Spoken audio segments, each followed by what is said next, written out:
Alright, Jake Paul and Nate Diaz, the press conference just wrapped up, and if you guys remember the last press conference, I criticized that press conference a lot for not being exciting, for just being boring. Both Jake and Nate Diaz were so boring, despite being both massive superstars that a lot of people know in the combat sports community, and to be honest, just like as pop culture as a whole, right? I mean, honestly, these guys have passed just MMA and boxing. And yeah, the last press conference was very disappointing, but I want to give credit to Jake Paul because I do believe that the reason that this press conference was exciting was because of him, right? Because I think he said to himself, listen, Nate Diaz has been boring this whole week, right? They even did a face-to-face. I didn't bother reacting to it because it was just kind of just cordial, like a normal thing. Nothing really to get excited about, so I didn't really react to it too much. But I think Jake Paul said to himself, look, I need to be like a kind of heel figure to get Nate Diaz out of that like little shell and get to his trash talking. Jake Paul really made that effort and really was like from the get-go just yelling at Nate Diaz. But we're going to talk about all that and more. But first, I want to remind you guys, hit the subscribe button, like, comment, and share. We're trying to 20K by the end of the year, which is a big goal, but I think it's impossible, right? Especially with how it's been growing. So if you guys could just help me out there, I very much appreciate it. But let's get into the press conference. Let's talk about it because there was a lot of stuff to talk about. I wrote some notes. One of the first things with this press conference was I think Ariel Helwani was asking Jake Paul and was like, hey, you've been saying Nate Diaz is a bully, you're gonna bully the bully, like, can you explain what that means? And Jake Paul kind of just goes in on Nate Diaz for basically a lot of the past antics that's been happening. He throws water bottles at innocent people, chokes them out in the streets, talks a lot of shit, and I'm gonna bully the bully. Yeah, boo yourselves,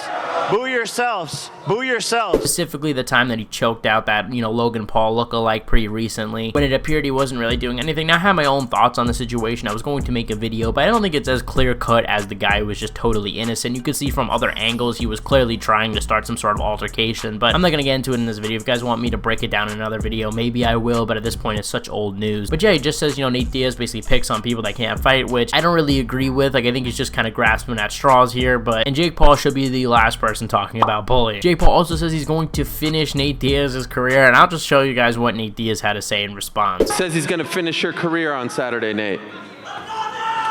Bully.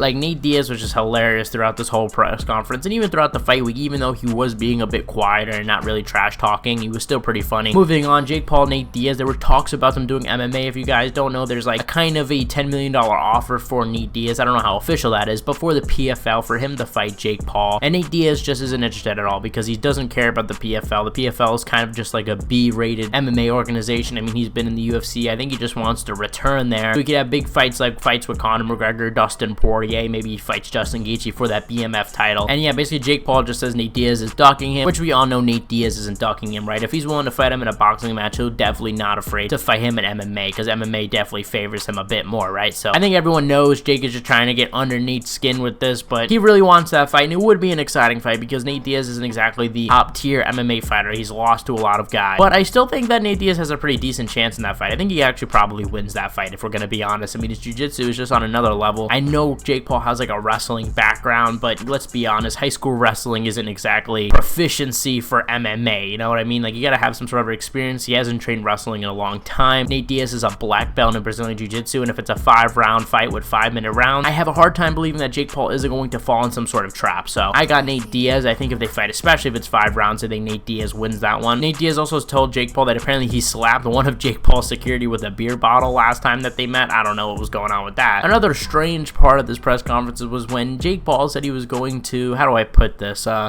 He was going to grab Nate Diaz's cheeks. Jake's the gay guy. Yes, sir. Standing on business.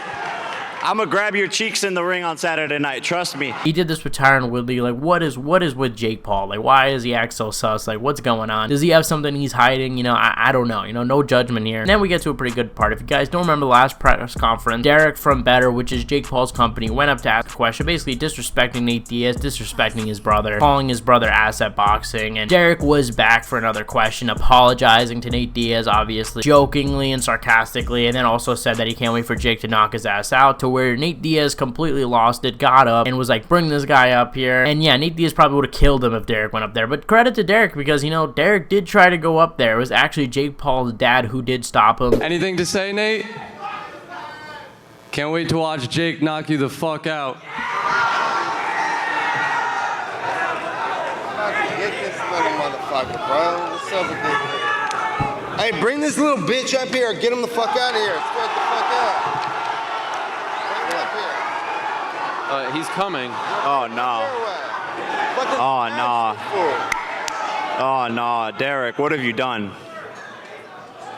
The lack of respect from all the What is pussies in going this on? fucking faggots camp, motherfucker. And Nate Diaz was going off on him, basically saying, get him out of here, bring him up on the stage. And he also said, fuck Jake Paul's dad, which I know a lot of you guys might be like, wait, why did he say that? There's actually some lore here, believe it or not. The last fight Jake Paul had, which I believe was against Anderson Silva, not the Tommy Fury fight. But I think Nate Diaz was there because Chris Avila was on that card. In person, Greg Paul, which is Logan and Jake's dad, he was like very chill to Nate Diaz, said he had a lot of respect for him. And then basically a couple days later went on Logan Paul's podcast, and Paul said basically talking shit about Nate Diaz and calling him like a punch drunk fighter, and that he would get obviously fucked up by Jake Paul. Obviously that's his son, he's going to say that, but I thought he took it a little bit too far when disrespecting Nate Diaz. Now it's like, yeah, now you're two-faced, which I don't mind him disrespecting Nate Diaz. He could say whatever he wants, but you can't just, you know, tell him, hey, I respect you so much when you're in front of him, and then talk shit about him in a podcast, right? So that's where the problem lies for me. And Nate Diaz kind of exposed Greg Paul, kind of posted Jake Paul's dad, you know, showing him respect and basically just telling everybody that he was two-faced. Another thing is Nate Diaz made a reference to the Island Boys, and that same thing said, hey, that Jake is inspiring the Island Boys, which you guys don't know the Island Boys, they're just these two twin brothers that are all tatted up. If you guys have seen some of their recent social media activity, I would suggest you guys don't watch. I'm not with incest, guys. I don't know about you guys, but yeah. And then the press conference wraps up, and this is the big part of the press conference, right? They get to their face-to-face, and Jake Paul does look a bit bigger than Nate Diaz, right? Nate Diaz does look bigger than I thought he would, but Jake Paul's such a big guy. He has a lot of muscle, a lot of fat to him, and he's just thicker than Nate Diaz, right? And yeah, so then it seems like they, you know, they're having a back and forth. Nate Diaz has a little bit of words with Nikisa, which is Jake Paul's manager slash co-promoter, and it seemed like Nate Diaz tried to get into Nikisa's face, and security had to separate them. Nate Diaz got off stage, and then a big brawl ensues with Nate Diaz's team and Jake Paul's team, which if you guys remember the last press conference for the UFC, that press conference got shut down because Nate Diaz's team had problems with Hamza Chimaev, and Dana White wanted to avoid this because not just for injury's sake, but let's be honest, a lawsuit is going to happen if someone gets hurt, right? So nobody really wants that. No promotion, no MMA organization, no fight promotion. So yeah, that's why there's a whole thing, and I wouldn't be surprised to see in the weigh-ins that there isn't going to be such a big team with Nate Diaz. Like maybe they'll restrict him, but at the same time, he is a massive star, so it is hard to tell him no. But yeah, I don't think there should be so many people coming to these events. It's unnecessary. You really only need one person, and that's the fighter, right? You're not going to the fight. You're just going to a press conference or a weigh-in. So, you know, I think like maybe at most 5 other people should go. I understand your coaches could go, but you know, 5 friends, like come on, like Nate Diaz brings like 100 people. Yeah, that was the press conference, and I really liked the press conference. I thought it was better than the last one. It got me more hyped for the fight, if I'm gonna be honest. I hope Nate Diaz wins. I have a video breaking down the fight. If you guys missed it, I'll put it on the screen and in the corner, or you guys can wait to the end of the video and tune in for that one. But yeah, this Saturday night, man, I'm excited. I think Jake Paul is going to win. I know I break it down a little bit more, so I'm gonna hold back because I want you guys to see the other video because I go more in depth there. But yeah, I just think that this is Jake Paul's fight to win. I mean, there is a possibility that Nate Diaz could win just because he is a weird unorthodox fighter, but I just don't think he has the power. I think he's gonna have to be aggressive, and I just think at this age, you know, he's just so slow with the reflexes. I think Nate Diaz needs to go forward and have a lot of pressure to win this fight, and I think if he does, he's not fast enough. He doesn't have the reflexes anymore to avoid shots from Jake Paul. So I think Jake Paul's probably going to knock him down at some point in the fight. I don't know if he'll knock him out. I think the fight will most likely go to a decision, but I want to stop there because I do have a full video breaking it down, going into their game plans, what I think, so go tune in for that video. But yeah, that was the press conference, man, and this is why you gotta have some good security, not have a whole crowd of people on a press conference stage. Open workouts are done, the face-to-face is done, the only thing left is the weigh-in, and we're gonna see what happens with the weigh-in, man. I think Jake Paul's probably bigger, but we're gonna see. I think Nate Diaz probably weighs exactly like 185, maybe weighs 190, while Jake Paul probably weighs around the 200 range, even though he lies and says, hey, he's close to the weight. Like, I don't know why Jake does this, and all the other influencer boxers, they lie about their weight and say, hey, they weigh really close to the actual weight. It's like, we all know that's a lie. I mean, MMA fighters also do the same thing and try not to disclose their weight just because so their opponent doesn't know what to expect and things like that. So it's not exactly so weird, but come on, like, don't lie. We all know you're bigger than Nate Diaz. Like, yeah, at one point he tried to say that Nate Diaz was bigger than him. So I'm gonna wrap it up here, guys. Let me know in the comment section below, what did you guys think about the press conference? I thought it was pretty good. I thought it did what it had to do to hype up the fight. I think the hype of the fight was dying a couple months ago, but I do feel like this fight week it's kind of came back up, and I feel like that this fight could actually be pretty big now. So I guess I was wrong. Originally I thought this was going to do pretty badly, but I think it actually might do some decent numbers. So anyway, guys, thank you guys for watching. You guys are the best fan base in MMA. Let me know in the comment section below what you guys thought, and I'll see you guys